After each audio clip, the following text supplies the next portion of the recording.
ଜୟପୁର ଉପଜିଲ୍ଲାପାଳଙ୍କ କାର୍ଯ୍ୟାଳୟର ସମ୍ମିଳନୀ କକ୍ଷଠାରେ ଜିଲ୍ଲାସ୍ତରୀୟ ମିଳିତ ଅଭିଯୋଗ ଶୁଣାଣି କୋରାପୁଟ ଜିଲ୍ଲାପାଳ ଶ୍ରୀ ମନୋଜ ସତ୍ୟବାନ ମହାଜନଙ୍କ ଦ୍ୱାରା ଅନୁଷ୍ଠିତ ହୋଇଯାଇଛି।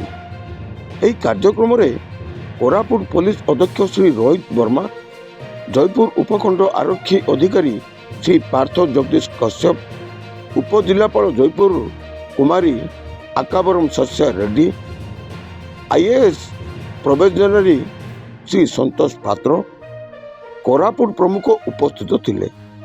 ଏହି ଅଭିଯୋଗ ଶୁଣାଣିରେ 9 ଗୋଟି ଗୋଷ୍ଠୀଗତ ସମସ୍ୟା ଓ 38 ଗୋଟି ବ୍ୟକ୍ତିଗତ ସମସ୍ୟା ସମୁଦାୟ 47 ଗୋଟି ବିଭିନ୍ନ ସମସ୍ୟାରୁ ଆଜି ଅଭିଯୋଗ ଶୁଣାଣି ହୋଇଥିଲା।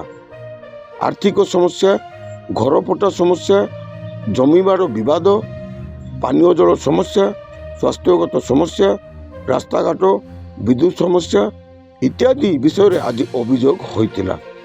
ଏହିପରି ବିଭିନ୍ନ ସମସ୍ୟା ଉପରେ ଆଜି ଅଭିଯୋଗ ଶୁଣାଣି ହୋଇଥିଲା।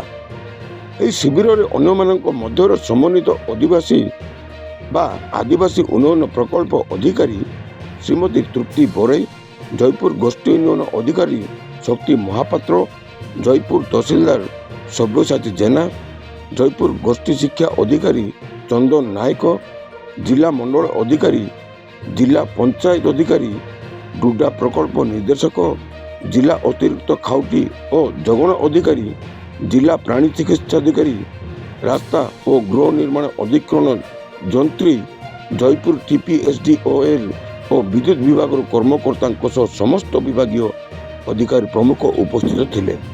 ଜୟପୁରରୁ କୋରାପୁଟ ଜିଲ୍ଲା ପ୍ରତିନିଧି କୃଷ୍ଣ ଖରାଙ୍କ ରିପୋର୍ଟ, ଓଡ଼ିଶା କାମରୁ ଲାଇଭ୍।